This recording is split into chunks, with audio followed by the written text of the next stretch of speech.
Perpignan Airport in southern France. Air New Zealand engineers are getting ready for an unusual flight. Gentlemen, good afternoon. Find any problems under the hood? They've spent the last 3 weeks giving the A320 a complete maintenance check. Everything looks good. You won't have any problems. Now, Captain Norbert Keppel is going to put its automated systems to the test in the air. Looks like it's my turn. XL Airways Germany has been leasing the A320 from Air New Zealand. But a fresh coat of paint now displays its owner's colors. There's just one more step before XL can give the plane back. Better buckle up. Cabin is clear. No. Before XL Airways returns the plane to Air New Zealand, it must demonstrate that the plane is in perfect working order. It's very similar to returning a car off lease, where the dealership will take the car, they'll let maintenance look at it, make sure that it hasn't been in an accident, that it hasn't been abused in some way, and that the systems actually work as designed. 888 Tango, how many minutes do you need? Captain Keppel from XL Airways Germany will be flying the plane. 2 minutes. His colleague, First Officer Theodore Ketzer, will help monitor the instruments. 2 minutes, we'll be ready. Also on board, Captain Brian Horrell of Air New Zealand. He'll be guiding the German pilots through a series of 35 in-flight tests that make up what's known as an acceptance flight. An acceptance flight is a flight where a crew, a specially trained crew, will take the airplane out and exercise all the systems, including the alternate systems. Okay, 888 Tango, departure is 3 November. 3 November, do you have that? Yeah, 3 minutes. Test director and the pilots go through the test plan and agree step by step what they're going to do. It is a very intense period of time because you have a lot to do in a short period of time. 888 Tango, cleared for takeoff, runway 33. Clear for takeoff, runway 33. Okay, gents. Here we go.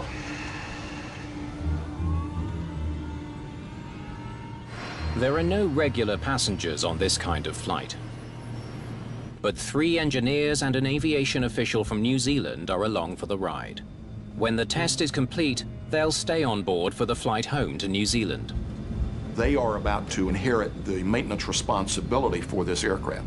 So having engineers very close to the airplane for an extended period of time is good business. It's good safety. It's the way it should be done. For Air New Zealand, a successful acceptance flight is the key to getting this A320 back into commercial service as soon as possible. V1, rotate.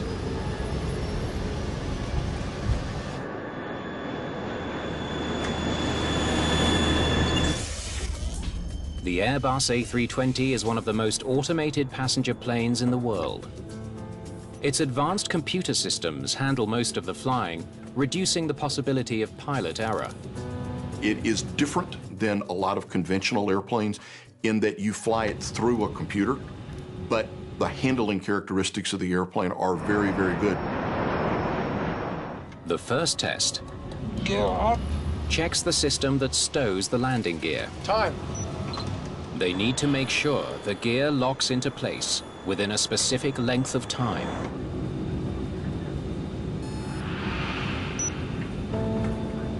"14 seconds is good."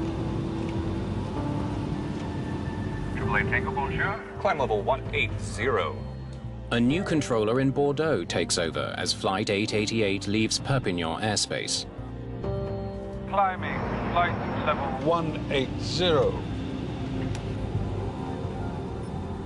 The flight plan calls for a 2.5-hour trip that reaches the west coast of France before looping back to Perpignan.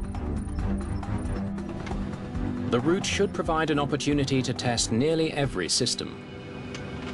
Do you need anything from us while we climb? Just says to climb flight level 310 and bank angle to 33. Check that it holds the bank angle, and beyond 33 that it rolls back. Horrell asks the pilots to bank the plane into a steep turn. Okay. The captain needs permission to turn so dramatically off course. I'll talk to them. 888 Tango, just be advised, could we do 1 or 2 360s? We're an acceptance flight, so it would be nice if you could give us some airspace to do a few procedures. The controller doesn't think it's safe.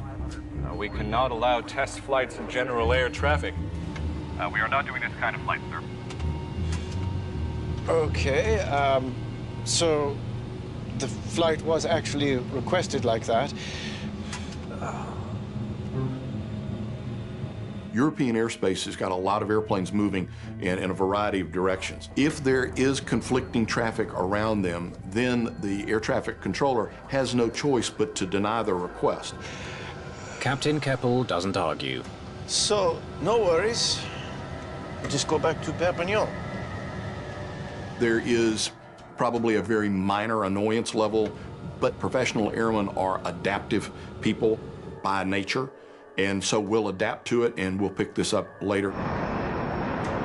888 Tango, descend flight level 310 and turn right. turning right, inbound. 888 Tango. The Airbus will now loop back east of Bordeaux and return to Perpignan.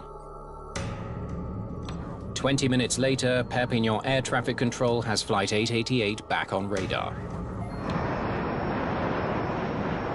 But as the plane descends, the captain begins to lose control. It's pitching up all the time. It's pitching up. The plane tips up steeply. Does that seem right to you guys? Stick forward. The captain throttles up and pushes his stick forward to bring the nose down, but it doesn't work. The captain's side stick goes forward. It's clearly an effort to try to lower the nose, and I believe he does not understand why the airplane doesn't respond as he's applying pretty well full power. Flaps up. Flaps up. Pulling in the flaps reduces drag and should help them regain control, but it's no use. The plane is diving towards the sea. Oh, God. Oh, God.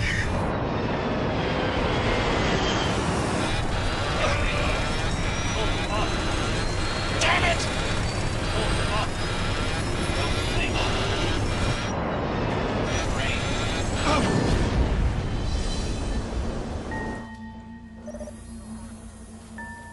Triple Eight Tango, contact tower. 888 Tango, contact tower. I've got an emergency. Search and rescue teams race to Flight 888's last known location, but there's no sign of any survivors. This is clearly difficult and devastating news for the families of all concerned worldwide. The search goes on into the night. Investigators question witnesses along the coast about the last moments of the flight. I saw the plane flying over me. All of a sudden, it went into a dive. This is the map we're working with. French air crash investigators from the BEA are responsible for figuring out what went wrong. It went down right here. Sébastien David leads the investigation. The first phase of the sea search operations was finding precisely where the wreckage was. David and his team are under enormous pressure. I want you to mobilize all the resources. The A320 is one of the industry's most popular passenger planes. A large number of this kind of aircraft has been sold all over the world. It's also the first airliner to use advanced computerized controls. With the A320, automation flies the airplane the majority of the time. If there's a problem with the plane's high-tech flight computers, many more lives could be at risk. Investigators need to find the cause of the crash quickly, before it happens again.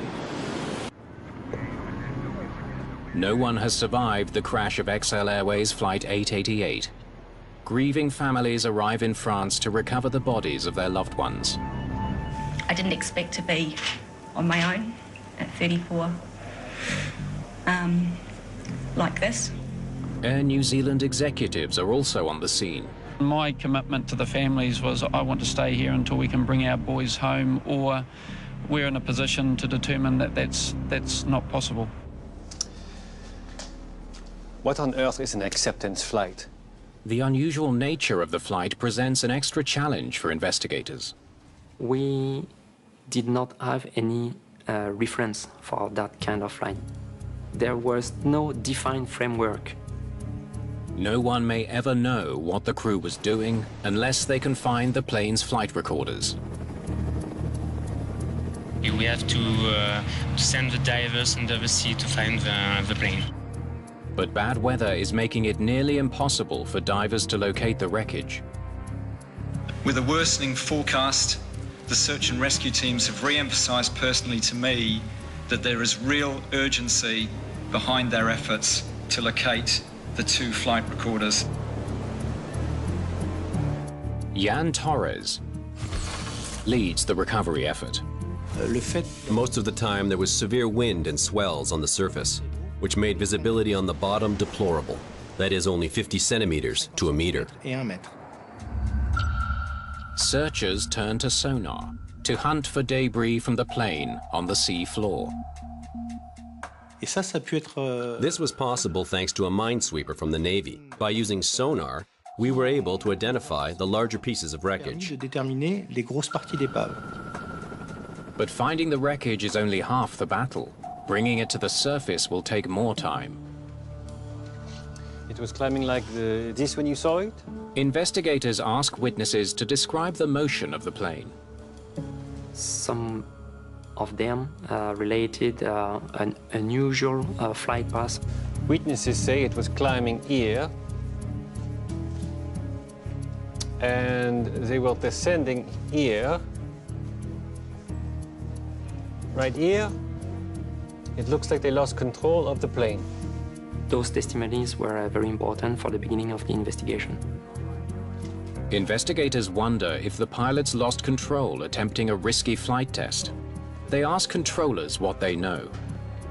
Well, they wanted to do some 360s. We're an acceptance flight. So it would be nice if you could give us some airspace to do a few procedures. I told them no way. They learned the pilots asked permission to perform some tests, but that the controller turned them down. We are not doing this kind of flight, sir. So, no worries. We'll just head back to Perpignan. If the test flight was called off, there must be another explanation for the plane's unusual flight path. 3 days after the crash, a major breakthrough. The recovery team finds the black boxes.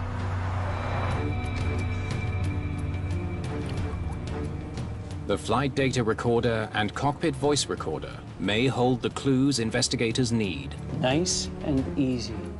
Johan Condet is a BEA investigator.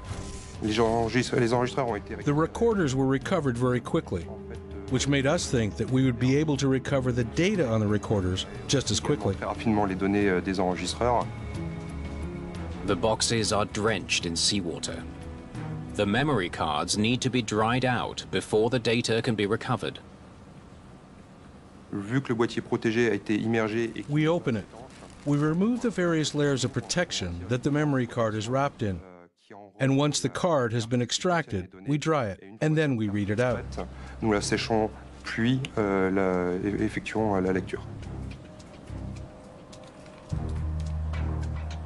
But this time, it doesn't work. Damn it. There must still be some moisture in there. We weren't able to recover the data. And we have a laboratory designed just for that job.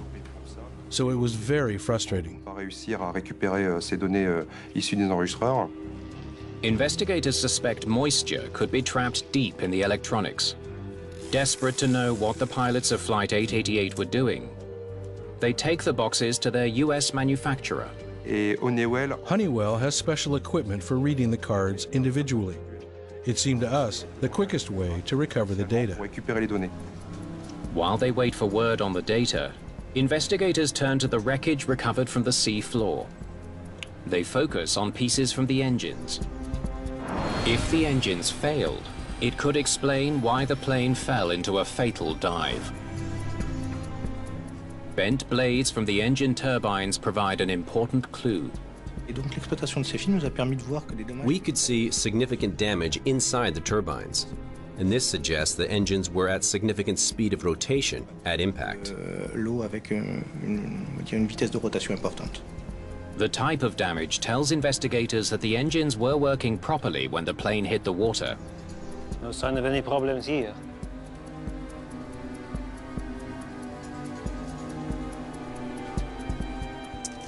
Okay, the engineers worked on these for 3 weeks.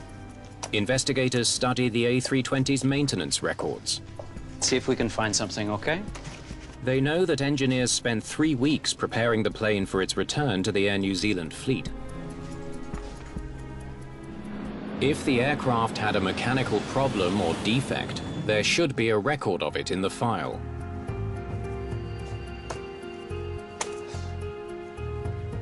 But there's nothing that even hints at a problem with the plane. Anyone, anything, nothing. They were comfortable that the airplane was not only safe to fly, but in condition that matched their contractual obligations. Investigators still have no idea what brought down Flight 888, so getting the black box data is more important than ever. It was a big frustration. We were sure that the flight recorders data would help us to understand what happened, but we had to wait.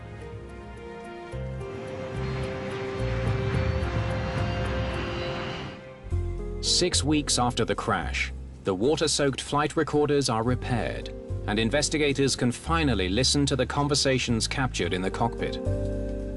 We're an acceptance flight, so it would be nice if you could give us some airspace to do a few procedures. What they hear confirms that the controller didn't give the crew permission to fly any tests. We cannot allow test flights in general air traffic. We cannot do this kind of flight, sir. Then they hear something disturbing. We haven't done a VHF 3 yet, have we? Got to do a call on that. Despite the controller's refusal, the crew continues testing the plane. Okay, we can do the VHF 3. Stop. Play that back. Investigators listen and take note of the tests the crew performed. Okay, we can do the VHF 3. Navigation systems, 2. The fact that the ACC controller did not allow the crew to perform the 360 led to a situation where the crew had to improvise to be able to follow the flight program. AAA Tango, descend flight level 310 and turn right. Turning right inbound, AAA Tango. The crew finds a way to fit some tests in while they fly back to Perpignan. Okay, that's good. During the turn, let's roll to 33, then to 45. A right turn gives the captain a chance to test the system that prevents the plane from banking too steeply.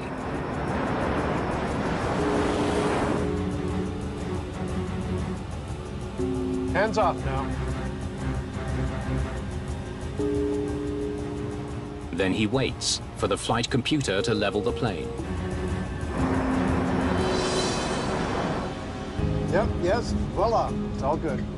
Bank angle test, 7. The tests are out of order. They're improvising now. They recognized at that moment they were not going to finish the entire test plan. So what can we do to maximize the time we have left? We need to overspeed. They followed the flight program, taking into account opportunities that were presented to them. You just want to hear the overspeed warning? Many of the tests activate the plane's safety systems and set off alarms in the cockpit. There it is. You can cancel the warning if you like. Overspeed, 8. The crew manages to complete 12 tests in just half an hour.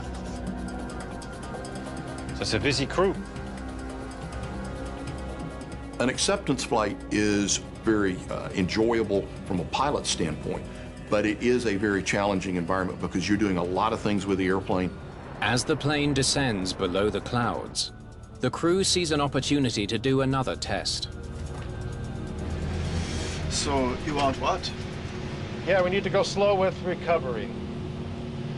This test requires that the airplane be slowed well below normal speed to let the automated protections activate and then record what they do.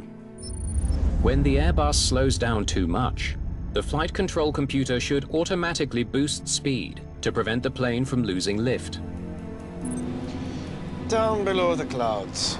You would not want to do slow flight conditions at very low altitudes. Those would be items that you'd want to do at 10,000 feet, because if something does go wrong, you want to have room to maneuver and sort it out.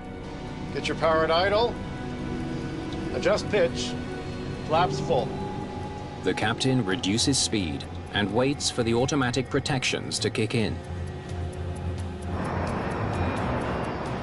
But this time, nothing happens. Suddenly, this test is going horribly wrong. It's pitching up all the time.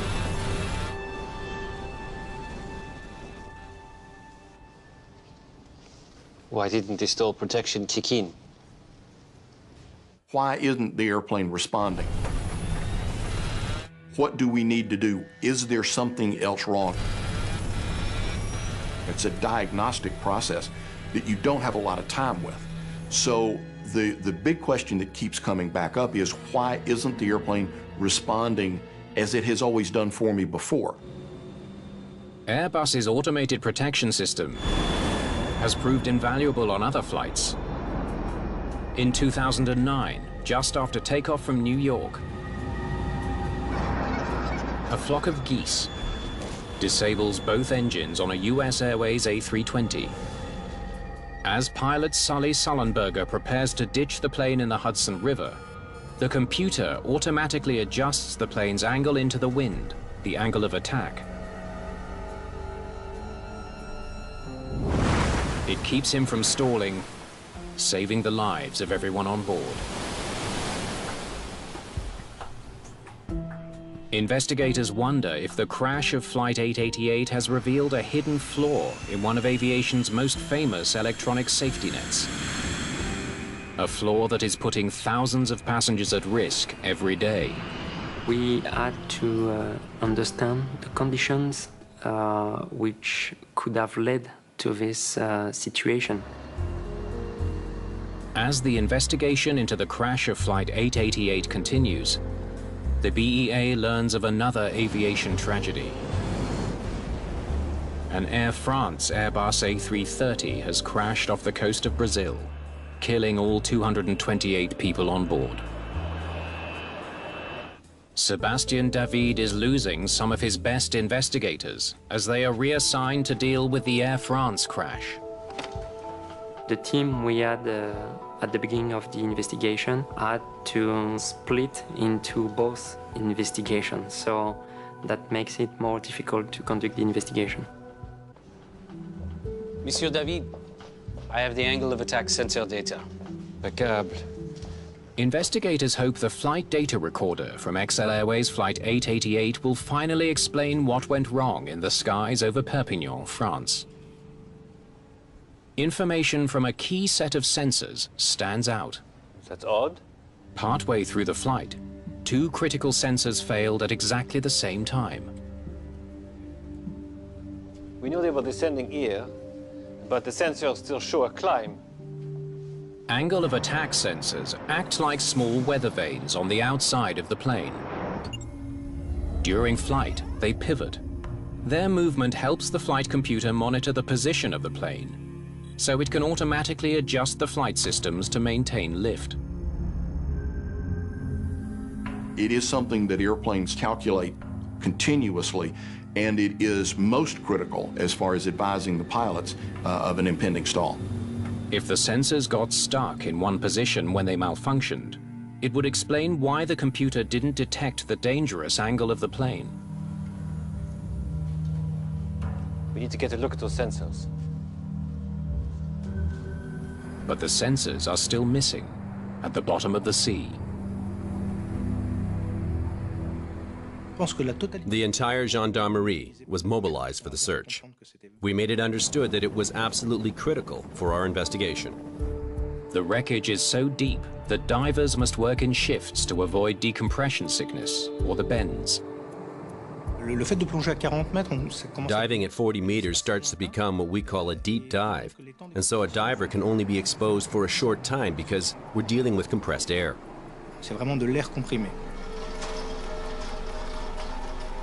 Investigators catch a lucky break. After 2 days of searching, divers managed to recover both sensors. One was still attached to a part of the fuselage. A second was sitting by itself on the bottom. Investigators test the mechanism that allows the sensors to move. Anything? It's working perfectly. It was very difficult to imagine a common technical problem that led to the blockage of two angle of attack sensors at the same time, at the same value. There seems to be no way to explain why the sensors failed. Well, something jammed them. I want to see the FDR data again. David returns to the flight data and searches for anything that might explain why both sensors failed at exactly the same time. I have never heard of angle of attack simultaneous failures. David graphs altitudes and corresponding air temperatures throughout the flight. Minus 50 at 32,000 feet. At high altitudes, the air outside the plane is extremely cold. This gives him an idea. Can the sensors freeze? If there was ice in the sensor mechanism, it might have frozen them in place. The theory would explain why they both jammed at the same time. It's pitching up all the time. Sending the plane's computer faulty data about the angle of attack for the rest of the flight. It's pitching up. With the two angle of attack vanes frozen, the flight control computers were not going to get the input that said, you are reaching critical angle of attack. Investigators wonder if rainwater from a severe storm flooded the sensors and then froze. We investigate meteorological conditions during cruise in order to find if those conditions could have led to the jamming of the angle of attack sensors. It's a dead end. The weather was nice that day. The plane didn't encounter any bad weather. If water got inside the sensors, it happened on the ground, not in the air. But the advanced sensor is designed to keep rainwater out. So, water would have to get all the way in here. To get inside and freeze, the water would first have to travel through a long, winding channel. It seems like water had nothing to do with the failure. The edge of one of the sensors provides another intriguing lead. It's coated with several layers of paint. This should all be sanded off. What else did those painters do? Investigators visit the hangar where the plane spent 3 weeks being serviced. They learn the work included painting the plane, replacing XL Airways colors with those of the Air New Zealand fleet. This led to investigate the painting operations because the angle of attack sensors needs some specific protections. The procedure directs painters to cover the sensors first so they don't get clogged with paint. When airplanes are painted, it's the same with your car. Very special protections have to be made for certain items. With your car, you cover the headlights because you don't want paint over the headlights. That's a very simple analogy, but to a much more complex way, the same thing is true with airplanes. Investigators consider the possibility that the sensors malfunctioned because of a sloppy coat of paint. At this point, the investigation focused on finding out if there was any possibility that paint might have adhered there and created a blockage that prevented the rotation of the vane. They re-examined the angle of attack sensor data from the flight recorder. If paint was jamming the sensors, it would have caused problems throughout the entire flight. Climbing flight level 180. But the data clearly shows the sensors didn't fail until 22 minutes after takeoff. Do you need anything from us while we climb? The recorders showed that the sensor was working at the beginning of the flight. We need to get a look at those sensors. Investigators conclude paint wasn't the problem. There must be another explanation for the failure. They noticed something else in the maintenance records. The plane needed extra cleaning after the paint job was done. Some dust was covering the top of the aircraft. The maintenance people had to remove this dust. Tell me exactly how you cleaned this plane. Normally, maintenance workers use a clean cloth to remove any dust. But this time, they rinse the plane with a hose. The painting operations had taken a little bit of a delay. To rinse the aircraft was faster than to use clean clothes to remove the dust. Spraying uncovered sensors with a high-pressure hose might explain how water got so deep inside. But the investigators need proof. They mount a sensor in a test rig and recreate the cleaning procedure. Okay, hit it! We knew the plane had been rinsed with a fire hose plugged into the water main, so we got hold of the details regarding water pressure and flow. Okay, got it.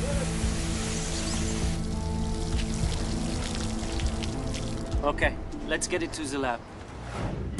Next, they place the sensor in a freezer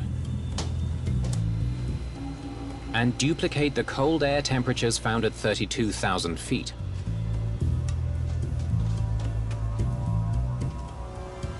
It was a massive ingestion of water that solidified into ice. I think we definitely got some ice in there. It won't budge. The lab results seem to confirm the investigators' hunch. Ice inside the sensors could have frozen them in place. But there's one final test they need to do to be absolutely sure. We perform a test flight to check what could be the temperature inside the angle of attack sensors. That was the first time such a test was conducted because nobody knew what could be the temperature inside an angle of attack sensor. They flood the sensors of an A320 with water and recreate Flight 888. At low altitudes, the sensors work perfectly. So far, so good. When the plane reaches 32,000 feet, the temperature inside the sensor drops below freezing. There they go. The sensors aren't moving. The water inside freezes, and the sensors stop working. Okay, you can bring them home. The result explains why the flight computer didn't prevent the plane from stalling during the low speed test. Get your power at idle. Adjust pitch. Flaps full.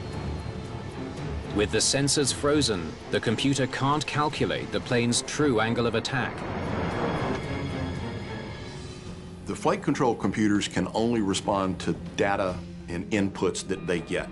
In this case, the two angle of attack inputs were simultaneously bad, and the flight control computer has no way to know that. It's pitching up all the time. It's pitching up. Because the angle of attack vanes couldn't move, they could not then activate the low-speed protections that the crew is expecting. The plane's automated safety systems are effectively crippled. But there's another mystery. Stick forward. Just before the crash, the captain tries to fly out of trouble.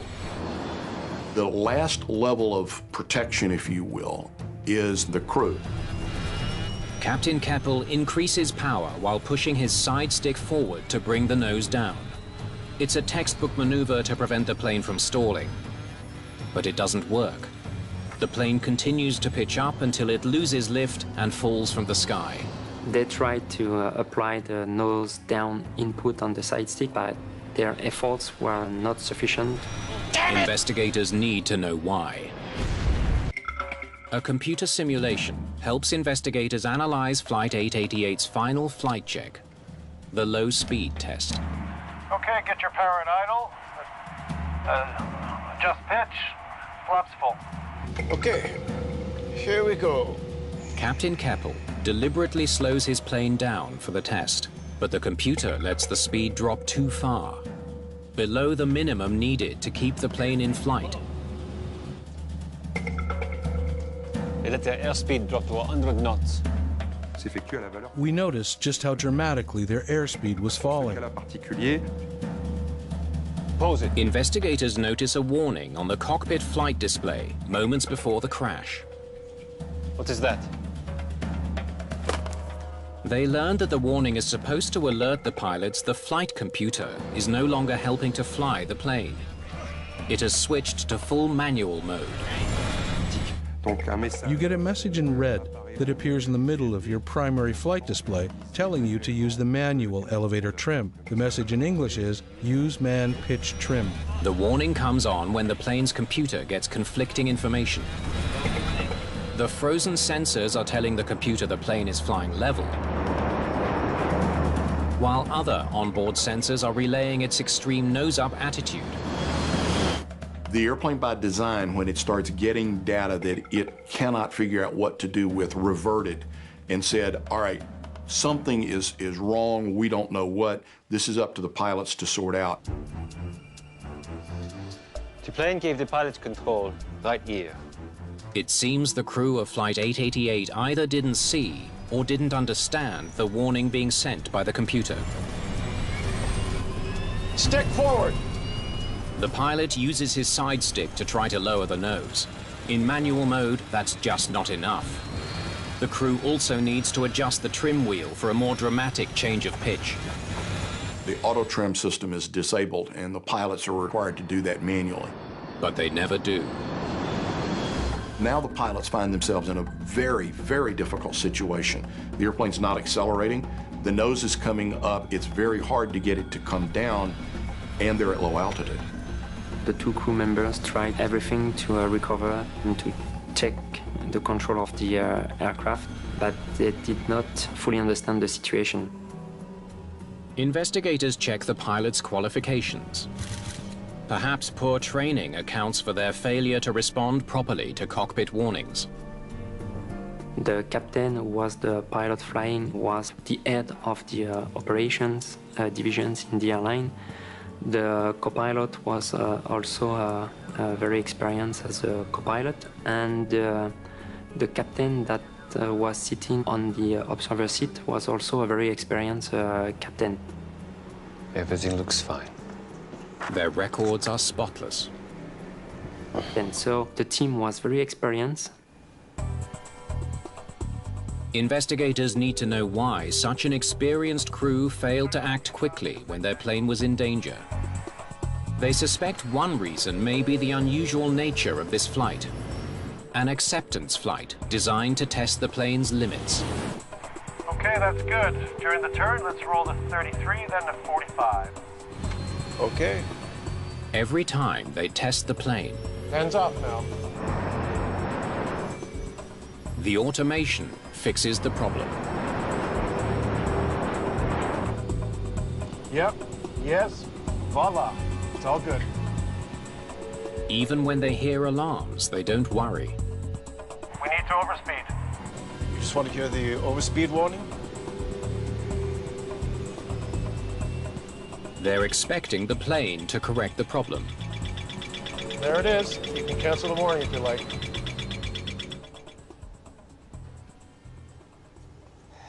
They trusted their plane too much. The crew allowed the speed to get so low because they were very confident in the good functioning of the aircraft. Unfortunately, in this case, they allowed it to go all the way to the point that the airplane actually began to stall. Stick forward. Then they were in a stall recovery situation without a lot of altitude to work with. Flaps up! Flaps up! With their plane in a catastrophic stall, the 7 men aboard Flight 888 were doomed. Oh, God! Oh, God! Damn it!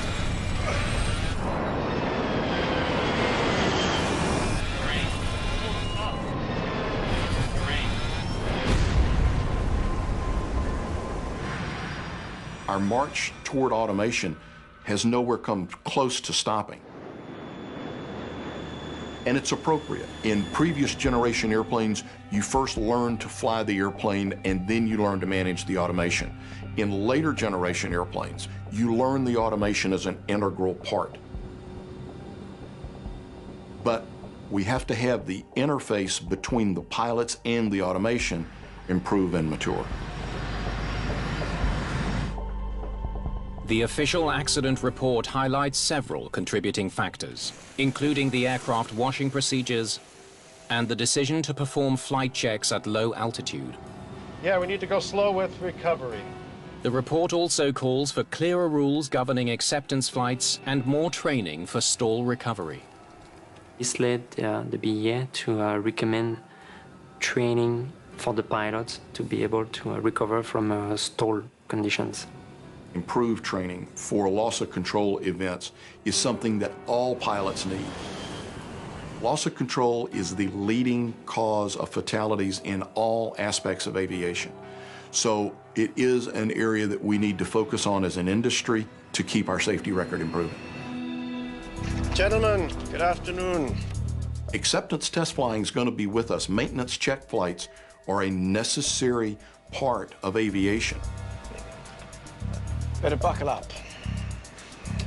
And so we need to take these lessons and learn them well because we're going to be doing these flights again.